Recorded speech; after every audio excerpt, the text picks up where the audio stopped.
everyone. We've had a lot of comments about Edinburgh attractions, what sort of attractions are there, and family attractions and things like that. Now obviously at some point we will try to get round a lot of them, but I thought this week it'd be a good idea just to give you a list, a guide to all the attractions, well, not all the attractions, a few of the attractions that you can go visit when you're here in Edinburgh. So obviously there is loads of historic attractions in Edinburgh. Edinburgh is a very old city. A lot of the things to do is just wander about and see all these old buildings. The top of the list has to be Edinburgh Castle. It's kind of a no-brainer that. It's a big castle on the top of a big volcanic rock. You can't miss it. If you haven't seen our video on it already, I will leave a link in the description and I will put a link in the corner right now. You can go see what it's like. It's not the cheapest thing in the world, to be honest. Merlin's crying at me, come on, say hello. It's not the cheapest thing in the world, but it's definitely somewhere you should go. The opposite end of that is of course Holyrood Palace, which is down the bottom of the Royal Mile. Edinburgh Castle at the top, Holyrood Palace at the bottom. The residence of the royal family when they're here in Scotland, you can go and visit that as well when the royal family are not here in Edinburgh. And to be honest, they don't stay in Edinburgh very often. So 9 times out of 10 you can get in there. Also of course, it's not an attraction, but the Royal Mile itself, from top to bottom, you can walk up and down it. It's full of history. At some point we will take a wander up and down and show you some of the things there as well. Now, there is lots of kind of ghost tours and underground tours and all these sort of things. Now, the top one of them is probably the real Mary King's Close. Now that is a street that is kind of underground. It's exactly that. It's a street with buildings on either side of it that kind of just got built on top of. And then one day they were doing some work in the Edinburgh City Chambers, which is above it, and they found this old street, and it's now a tourist attraction. You can go in and it's how it was when it was all just built over the top of. So it's a great way to see old Edinburgh. You can go in there. Obviously it's a tour guide and the guides are all in period costumes, and it's definitely worth a visit. As well as Mary King's Close, Edinburgh has got a very dark history, a very barbaric history. So there's lots of different tours of that sort of type. There is Neville's just burping beside me here, I don't know if you heard that. So there's lots of these sort of overground ghost and history. There's a lot of these sort of ghost / history type of tours. Now some of them obviously concentrate on the more spiritual, ghosty kind of things. Some of them concentrate on the dark history of Edinburgh sort of information. So they're both very different, but they're both very good. There's lots of companies that do this sort of thing. There's Sight of the Dead, there's Mercat Tours, there's loads of them. So when you come, you can look up which one is probably best for you, or if you're interested you can do them all. Probably not a good one for young children. They usually happen at night time. They usually happen when it's dark, and a lot of them do go into the old graveyards as well, so probably not great if you've got young kids.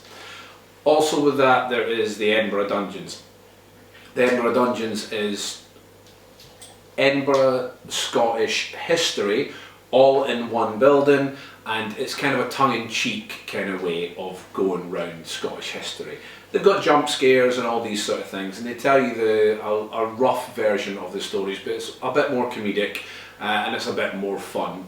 Children can go to that one, but maybe not if they're really young or they don't like getting scared. But it is a lot more family friendly. At the top of the Royal Mile as well, there's the camera Obscura. It's kind of a difficult one to explain really. At the top of the Royal Mile there's this building and it has a camera Obscura. If you don't know what that is, it's a kind of projected telescope kind of thing.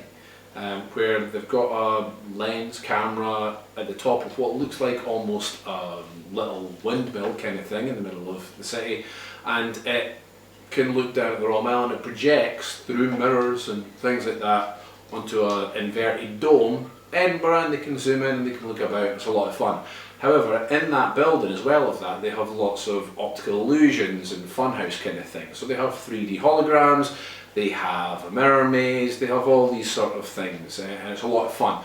Very family friendly attraction, that one, right up the top of the Royal Mile. Beside that as well, there is the Whisky Heritage Centre, which is the story of Scottish whisky, really.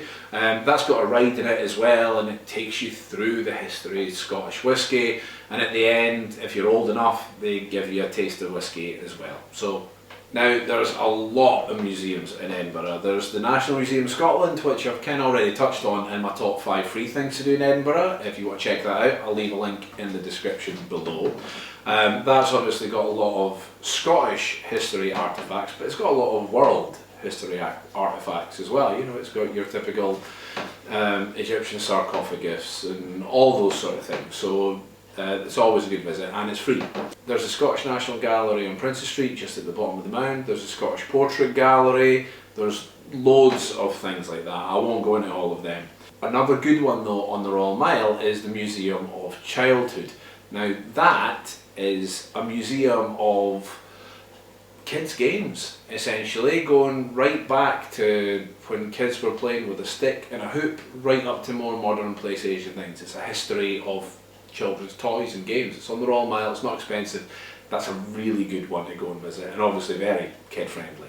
Now something else which is not kid friendly but kind of comes under the museums is Surgeons Hall. Now this one is not kid friendly at all. Surgeons Hall's got quite a good history in Edinburgh because it is the place where the notorious Burke and Hare used to take their dead bodies that they'd managed to get their hands on, sell them to the medical profession so they could do tests on them and do classes on them. Now you can go in, you can visit there. It is, I kind of don't know how to describe it. It's dead things in jars, really. Lots of bits of bodies and things that are wrong with bodies, and examples of wounds and all these things. It's fascinating. It's not a place to take kids, I would say, at all, but it is fascinating, and if you're lucky, on certain occasions, I've no idea when they do it, but every now and again you can see William Burke's skeleton.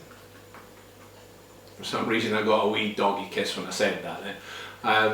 Sometimes you can see William Burke's skeleton. Now when he was hung, I'm telling you about history now, when he was hung, part of his punishment was his body was given to the medical research where he used to sell bodies. So his skeleton is there sometimes and you can see it. Just on Princes Street as well, there is the Scots Monument. Now this is a massive, it almost looks like a rocket really, but it's a monument to the writer and you can climb right up it. It's very windy. It's small, narrow staircases. But if you don't mind that, and you don't mind heights, and you don't mind maybe a little bit claustrophobic conditions, it's great. It's not expensive. You can climb right up and you get a great view of Edinburgh.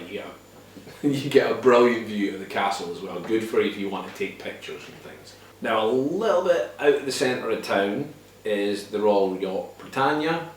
We have again made a video of that. If you want to go check that out, check it out in the link.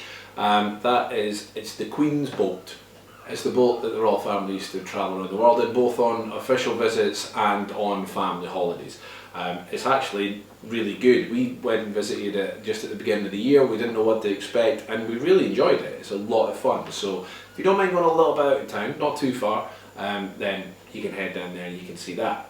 Also just a little bit out of town, there's the Botanic Gardens. Again, that's in my video of top 5 free things to do in Edinburgh. It's plants and gardens and lovely stuff like that. Now this is free and you have to pay. There's 2 parts of it. If you just want to go in the gardens, you can have a little wander about the gardens, but they've got a bit called the Glass House, which you have to buy a ticket for to go in there. So it's a bit of both really.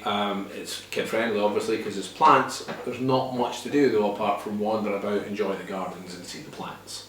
Also at the bottom of the Royal Mile, it's not so much a tourist attraction, but you can go in and visit it, is the Scottish Parliament. Now this is only open on certain days. It's only generally open on a Monday, a Friday and a Saturday if you just want to go in and have a visit. Now you can go in, you can get a free tour, and I do mean a completely free tour of the building, and they will take you right into the centre. They'll go into the debating floor and it's a really good tour.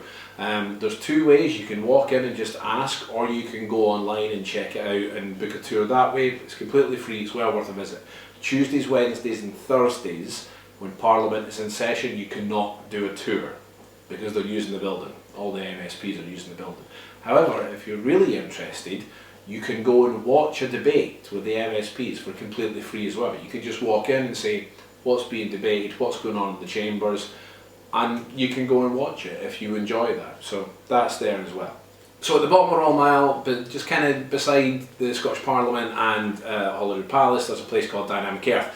Now this is an Earth Science Centre, Geology Centre. It's a journey through time, through Earth history. It is a tour. There's lots of things you do in it on the way though. There's earthquake / volcano simulator where the floor shakes. There's an iceberg that you can touch, a proper iceberg. There's a 4D cinema, there's a 3D simulator. It's a lot of fun if you fancy that sort of thing as well. This is always a good one to go to if your kid needs help with their science homework really, so you know. Educational as well as fun. Now this is by no means a definitive list of all the attractions in Edinburgh. This is just to give you an idea of some of the things that you could plan and come and see. Now we will try our best to get around all of these attractions at some point and go and visit them, so if you fancy seeing that, make sure you subscribe at some point. Oh, another thing worth mentioning, if you just want to go around and see the city, there is hop-on, hop-off buses. So you know, you can buy a ticket for the bus, it'll take you around the city, there's a guide that'll talk about things, and you can get off at certain points, and then you can jump on the next one that comes along once you've had a look at that area. So they're always good if you want a little wander as well. Now if you have any questions, or if you have any ideas for videos you'd like us to make, please guys, let us know in the comments below. We'll try to do some history ones as well. Someone was asking for some Scottish history stories at some point. I will definitely make some videos on that. But I hope you've enjoyed the video guys. Give it a like if you have, leave a comment, subscribe if you feel like it, and till next time, bye humans.